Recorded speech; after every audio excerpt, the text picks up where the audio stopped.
Hello and welcome to another video.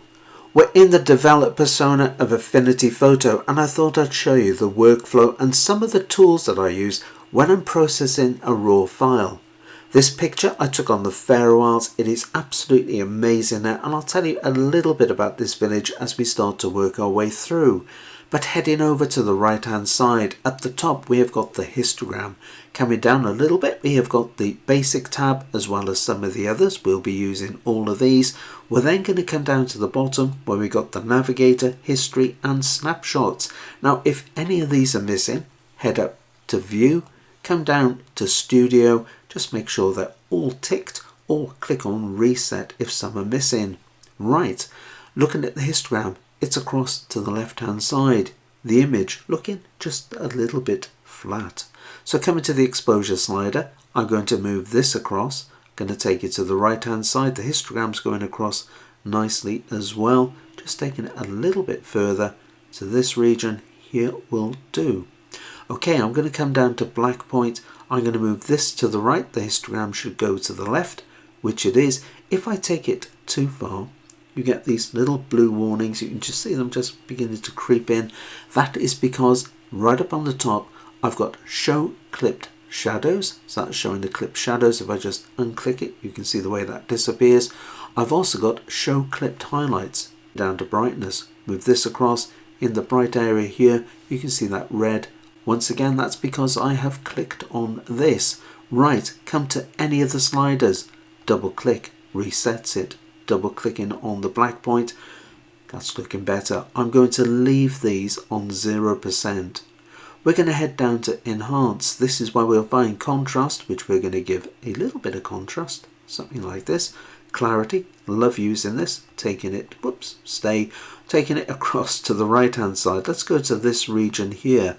Now we've seen how double clicking on a slider will reset it. Bring your cursor over this slider. Now leave it where it is. Double click so you can see the before. Clicking back on it you can see the after, and I love the effect it's given, particularly around this grass area, and it did bring nice detail out of the picture. So I'm going to leave this where it is on 36%. Saturation, vibrance, I'm not going to touch these for the moment because looking at the image I think there's a bit of a color cast going on. I think it's just a little bit too much green. So let's head down to white balance. Scrolling so we can see a bit more of this. What you can also do is double click on the tabs here. This applies to all of the tabs. If you double click, it folds it out of the way, just giving us a bit more space. Right, let's just take this to the left. As I'm taking it to the left, that's starting to look better. Just going to go a little bit further. I think this region here. Let's come to the tint. Going to take this up very slightly. If you overdo it, this is where you start to get that magenta in the sky, particularly because I've got that grey cloud, so that really is showing up. I'm going to back it up. I'm going to take it to this point here. What's that? That's 6%. Okay, just taking another look at our temperature. I'm just going to drop this down, not quite as far as that, just taking it up a little bit. There. That looks pretty good. You can always come to where you got a little tick for white balance. If you untick it, that's the before. Ticking it again, that's the after. That looks really good. Incidentally, these little curved arrows there, click on that, resets all of the sliders under this particular heading. Coming down to shadow and highlights, scrolling down so we can see them, taking the shadows across. As I'm taking it across, you notice the bottom part of the picture brightens up nicely. That looks pretty good. Got quite a light area here in our sky. I'm going to come to the highlights. I'm going to move this across. This is bringing more detail out of the sky. It's also just subduing the whites of these buildings along with the highlights here as well. Just taking it a touch further. That will do nicely. Once again, you can just switch it off and you can see the effect that's having. Switching it back on looks pretty good like that. Just scrolling up, we're now going to come back to saturation. Just going to give it a touch of saturation. Vibrance, yes, we're going to give a lot more vibrance. into this region. The villages really are extremely colourful, very, very well cared for. You can see all of these buildings, got red roofs, got green roofs, got grass roofs, got mustard coloured buildings, got red coloured buildings, and they are all absolutely immaculate. Coming down to Snap down the bottom, clicking on it, you can see the way it immediately jumped up. I'm now going to click on the camera to add snapshot. So this is what we've got so far. This is what we started off with. So that's the change we've made so far. I tend to click on this before we go to the next tab. Now the way I've set this up, basic, lens, overlay, details, tones. And this is the workflow that I like to use. But of course you can click on it, you can move it into whatever order you want. Now coming to lens, if I just scroll down, lens correction, you'll notice this line here. This indicates that a profile has been added to the image automatically. Let's just have a look. Yes, it's correctly identified. This was the lens that I'm using. If you click in the window, you've got all of these that it could have chosen, but it's selected the right one. If this doesn't show, head up to this little icon. It's called the Assistant Manager. I think on a Mac it is called something else, but if you click on the window, it opens up the Develop Assistant. Default lens profile, make sure you have got auto select. You might be set on none if you're not seeing your lens profile. Right, going to click on the cross or click close. There we are. If I just untick the box, you can see it folds out into this area, which actually looks pretty good. I'm going to click on it again. We're going to come down to scale. I'm going to move scale across just to reveal a bit more of the image. But as we look at it, you can see there's a fair bit of there's converging verticals going on. Let's just untick this again. As I untick it, yes, there's converging verticals. So let's bring it in on the vertical to the minus numbers, taking it to this region here. What you can also do is press and hold down Command or Control. Now press the single quote, and if I just bring my cursor over this area here, I'm going to press spacebar. Now I'm going to press Command or Control. Let's zoom in. Let's take a look on this building here, looking for these darker lines as a little bit of an indicator. Let's have a look at this vertical again, just taking it back into that area there. That looks pretty good. Perhaps just a tiny bit more like this. Right, that'll do nicely.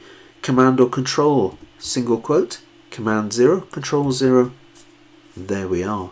Coming to the scale, I'm going to move scale back, just taking it into this region. Disappeared from the top, disappearing from the bottom. Just got the two sides now, just taking it to this region. That will do. Okay, coming down to snapshot, clicking on the camera. So we've now gone from this to this. Right, we're now going to come up to overlays. Going down to the bottom, what have we got? We have got the brush overlay and we have got add a gradient overlay.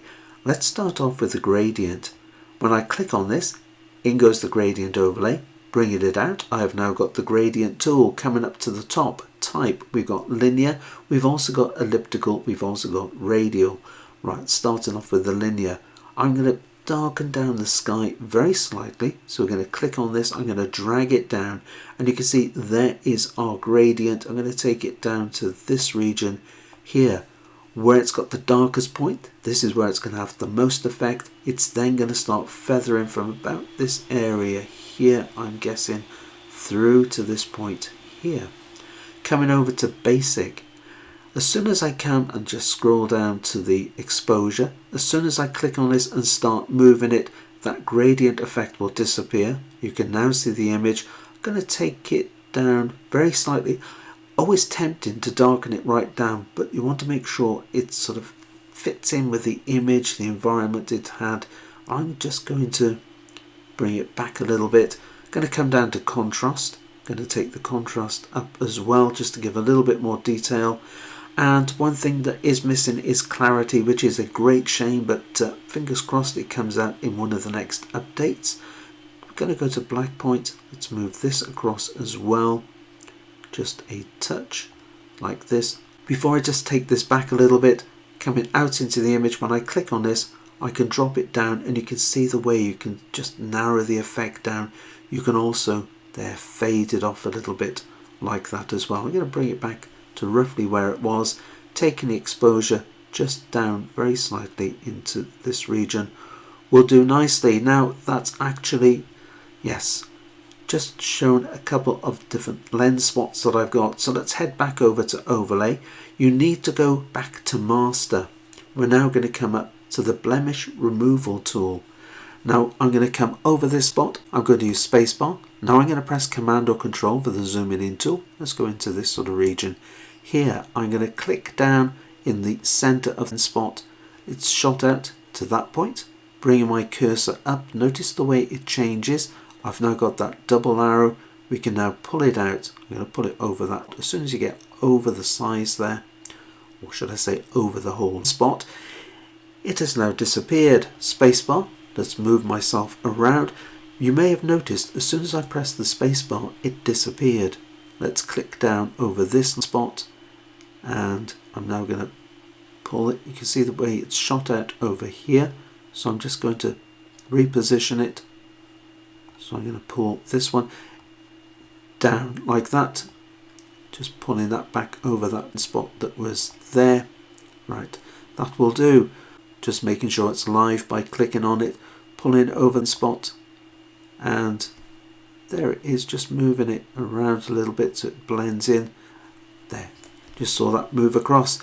Okay, pressing the spacebar, coming down here, I'm going to click down on it. It's shot over to this point. I'm going to bring my cursor up, clicking on this, just taking it up over the top. There it is, that has disappeared.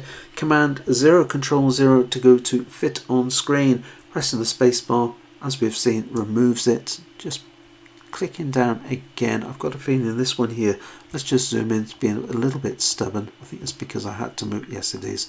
It's because I had to move it. Let's come back over like that. Right, job done, hopefully. There we are. Right, next, looking around the image, I want to darken down this area of grass.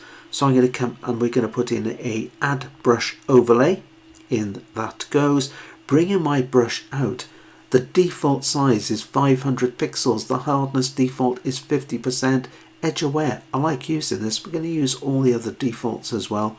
Bringing the brush out. I'm going to click down here. You'll notice that red effect going in. You'll also notice it's a little bit patchy. That is because we've got the edge aware switched on, which does a really good job, he says, going over the edge there very, very slightly.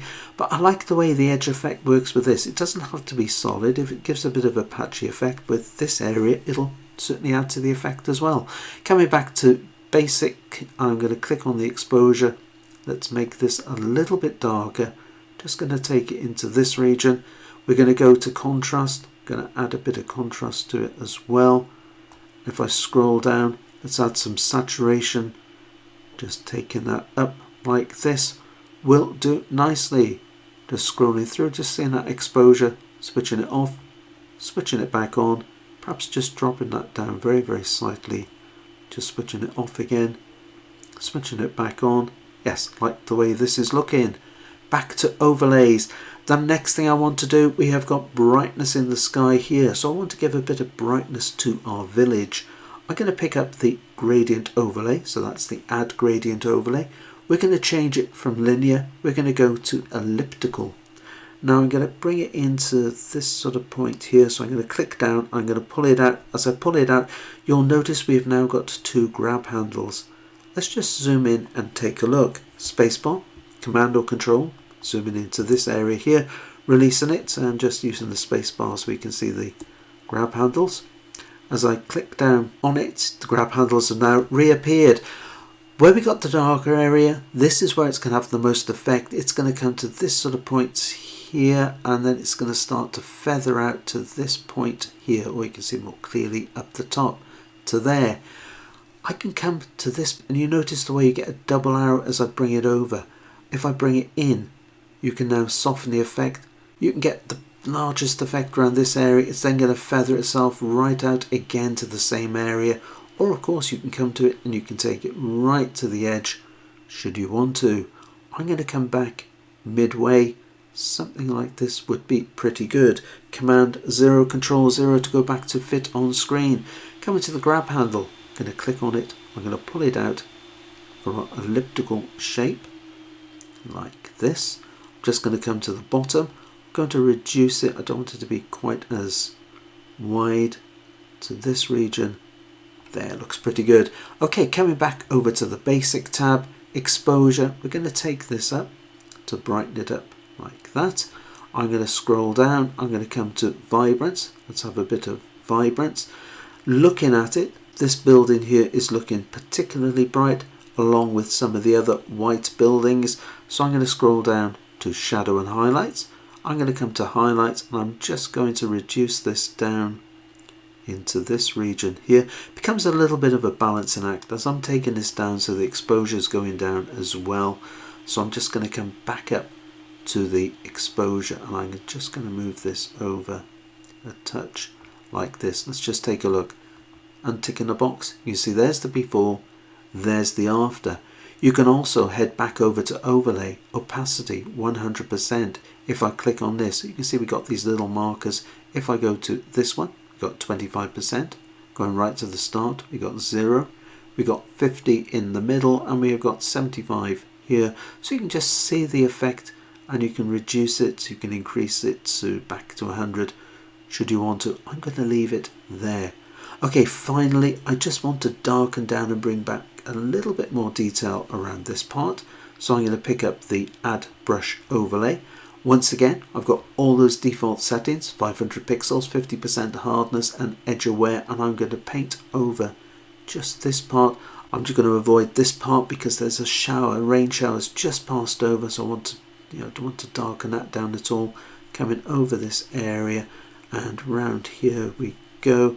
And because I was talking, I've painted over the church and the top of this factory. We're going to come up to the toolbox. I'm going to pick up the overlay erase tool. You can use the left hand square bracket to make it a little bit smaller, and I'm just going to take that off there, just taking it up a little bit there. Sadly, this only works with the brush overlay. It doesn't work with the gradient overlay, but I think it's really good just to be able to sort of pull back bits and pieces like this. Okay, pressing H on the keyboard to give me the hand tool before I click down again. Coming to exposure, I'm going to take the contrast up like this. Let's come down. Saturation, take the saturation up like that, and just taking the contrast a little bit more. What you can also do, if I bring my cursor over this region here, if you're using a mouse with a scroll wheel, you can also just use the scroll wheel to change the percentage. Handy or what? Right, you can also bring your cursor over the image. You can scroll in. I can now just press down and come over here. Again, using the scroll wheel. That is because under Edit, if I come down to Preferences on a Mac, it is under Affinity Photo, down to Preferences, across to Tools, and make sure use mouse wheel to zoom. Make sure that's ticked. I'm now going to click on Close. Incidentally, while we're here, these little square areas, what's all this about? No, it's not an archaeological dig. It is a dig for vegetables. There's very, very little agriculture on the Faroe Isles. They mainly import all their veg, all their fruit, and etc. And these little areas is where villagers have actually dug. It's where they planted their own root veg for their own consumption. Right, zooming out using Command 0, Control 0 to do that. So there's the story so far with this. Let's come back over to the overlay. I'm now going to put in another snapshot. There it is. So let's take a look. That's how it started off. That's how it's looking with the overlays. I'm going to come back to this gradient and I'm going to drop it down very slightly just to lessen the effect. It's that highlight on the village, taking it right down, taking it back up to this region here just to blend it in. That looks better like that. Okay, next we're going to head to details. Now I've deliberately made this mistake so I can show you. If it's grayed out, you always need to make sure you go back to master. Now when I come back to it, there they all are. Now I'm not going to touch the detail refinement, nor am I going to use the noise reduction. There is no noise in this picture, as you may have noticed by me zooming in. It was taken with the camera default of the ISO of 200, so I'm not going to bother with this. Instead, we're going to go straight over to tones, and we're going to use curves. We're going to put in a very simple S shape, so I'm going to click on the top here, right on the line. I'm going to lift it up, which is going to brighten up the image, and I'm going to take it just slightly over to the right hand side. Something like this looks pretty good. Come into this region, we're just going to click on it, and I'm going to drop it down very slightly, just taking it down bit by bit, just seeing how it falls into place, and perhaps there, that looks good like that. Just come into that little tick box before and after. Yes, I like the way that's working. Let's go back over to the basic tab. Let's have a look at this. Do I want to make any adjustments? Possibly just a little bit of brightness with this. So just taking the brightness slider across for our white point, going not too far. Careful not to go too far is what I was saying, but you could tell I was concentrating, taking the black point just over a touch or two as well. And I think I'm going to leave it like this. Now it's at this stage you can come up, you can click on the develop tab. That'll take you into the photo persona. But for now, let's leave it like this. I'm going to come up to this little split view. You can click on it, you can have a look. That's the before, that's the after. It's done a really good job with this. Pleased with that. Clicking on it. You can also come, this is one of my favorites as well, history. We can grab hold of the slider, you can go back in history, and you can see everything you've done. So if you reach a stage where you think, yes, I liked it up until this point, or I want to make a change, you can just scroll back until you find the stage that you last think, yeah, that was good, and you can go back to it and start again. It really is fantastic. Once again, going right the way back to the beginning and coming right the way through to the end, making sure I do get to the end. Right, so there we go. Well, I hope you've enjoyed the video. Give it the thumbs up if you have, and don't forget to subscribe. There's plenty more videos to come. Click that little bell icon as well. That way you'll receive notifications every time a new video has been posted. The next time, it is happy imaging, and take care.